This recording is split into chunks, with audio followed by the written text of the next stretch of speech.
Allez, bonjour à tous, j'espère que vous allez bien. Aujourd'hui, analyse de fantômes. Donc FTM, on fera une analyse court, moyen et long terme. Donc voilà, donc on va contextualiser le marché. Alors, comment est la dynamique du marché? Donc en weekly, voilà, on a fait ici un gros M, on a fait une structure vraiment baissière, mais voilà, on est revenu sur une précédente zone de demande. Ici un creux majeur. Si je me mets en monthly, la dynamique de marché reste haussière. Voilà, il y en a très peu, mais en monthly on est haussier. En monthly, voilà, monthly 2 semaines globalement, on est dans une phase haussière. Vu qu'est-ce qu'on voit, on ne casse pas nos creux majeurs. Ici on a un creux important, et ici un creux important. Donc pour le moment, on est juste dans une phase de retracement. C'est pas comme d'autres cryptos où le bottom de mai-juin 2021 a été cassé. Donc ça nous montre la fragilité et surtout une pression vendeuse, alors que sur FTM, on voit qu'on a eu des acheteurs ici qui sont en train de maintenir cette pressante zone de demande. Alors vous allez me dire, comment ça se fait qu'après un moins 95%, on est toujours dans une tendance haussière sur du long terme sur FTM? On a eu en fait on a fait si je prends le point le plus bas, point le plus haut, on a fait un x2000. Voilà, donc c'est pour ça. Donc c'est normal qu'après un énorme pump comme ça, on a un retracement. Et si je me mets en logarithmique, bien que ce retracement, ça soit qu'un moins 95%, c'est totalement ridicule, puisqu'on est revenu chercher ici, si je me mets, alors ce que vous pouvez faire des fois, c'est Fibonacci logarithmique. Voilà, on est venu buter sur nos 0,382 en logarithmique, ce qui est juste énorme. On fait, voilà, on passe d'un moins 95% entre deux niveaux de Fibonacci, parce que je suis en logarithmique, c'est normal. Mais pourquoi après un moins 95% on est toujours dans une tendance haussière en long terme? Parce que on a fait un très très gros mouvement haussier, on a fait un x2000, et même si je prends pas le bottom exact, allez, je prends à partir des 1 centime de dollar, voilà, ici on a fait un x300, donc c'est normal que le marché corrige. En tout cas, on est revenu chercher nos 0,382 en logarithmique, chose qui est vraiment rare sur le marché des cryptos en général. Bon, c'est pas tout le temps qu'on fait un moins 95%, à part quand on a nos phases de cycle, on va dire, notre grosse période de bear market, donc c'est clairement des zones d'opportunité. Maintenant, si je dézoome en weekly, on est revenu ici chercher une autre bottom de mai-juin 2021, qui est un creux majeur qui doit absolument être défendu. On n'a même pas pris la liquidité. Voilà, on voit que ce creux-là, le creux des 15 centimes de dollars a été maintenu. On a ici un premier W, qui nous montre pas spécialement que c'est un bottom définitif, un gros bottom, vu que le W il se fait de manière assez rapide en quelques semaines, mais ça nous montre que, ok, si on fait un W ici, c'est qu'on a une zone où il y a des acheteurs qui sont présents, et on peut s'attendre à un bottom de marché pas loin de ce W. Ça peut être légèrement en dessous, ça peut être à ce moment-là, voilà, mais ça nous dit globalement qu'on a une zone où les acheteurs sont présents.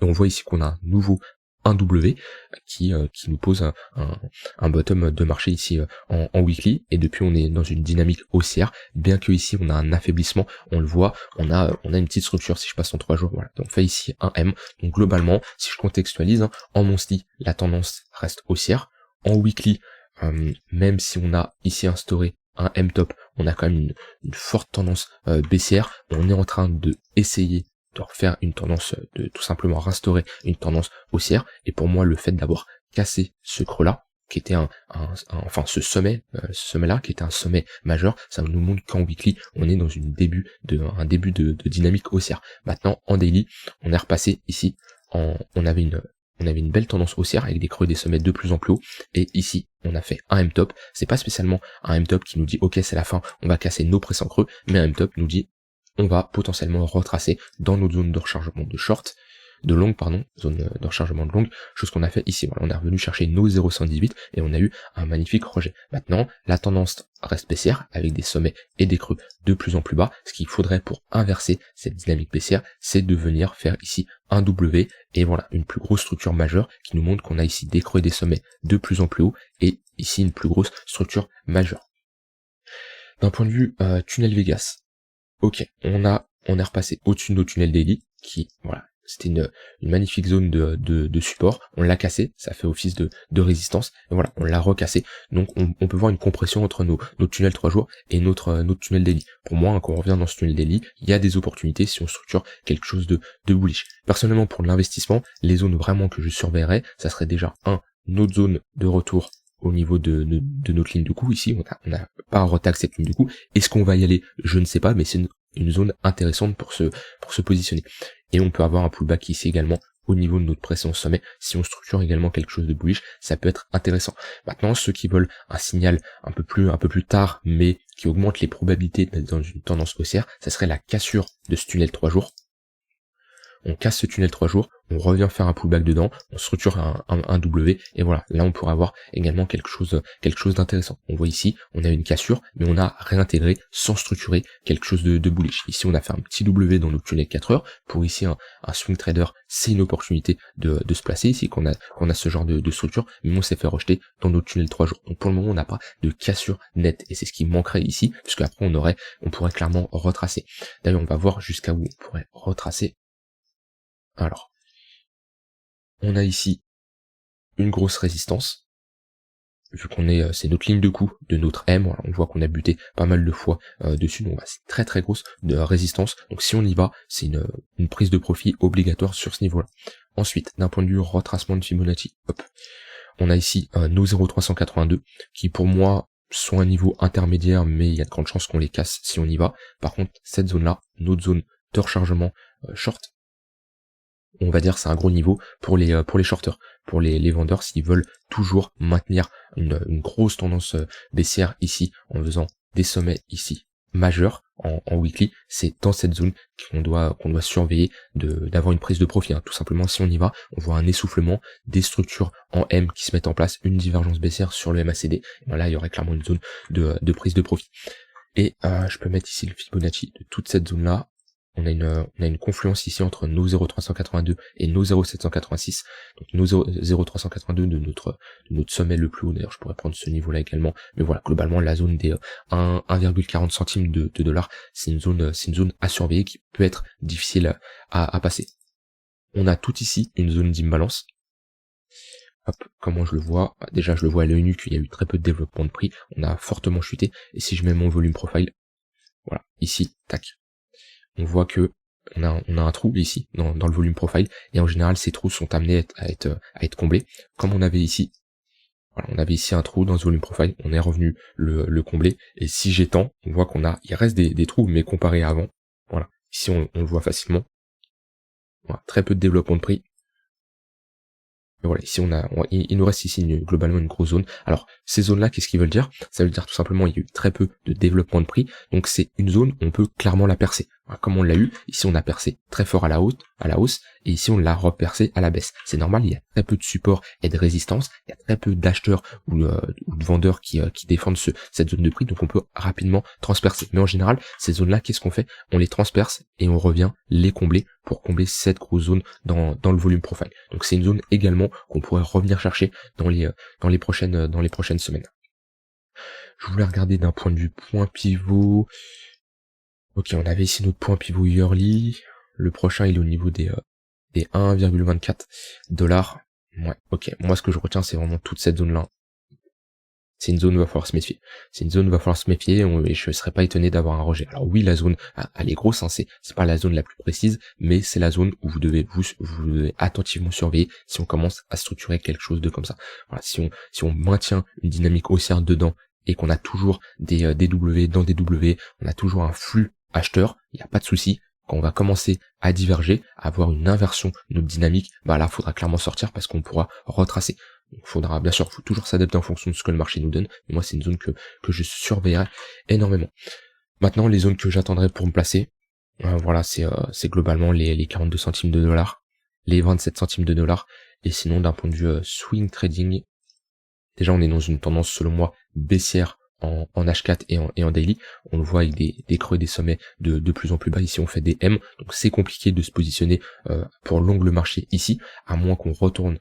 Hop, on a ici un point pivot weekly, un point pivot daily. On a posé notre top sur un point pivot monthly. Globalement, on a notre tunnel daily qui est intéressant à surveiller. Si on y va en ayant une divergence haussière en H4, hop, si mon MACD veut bien se mettre.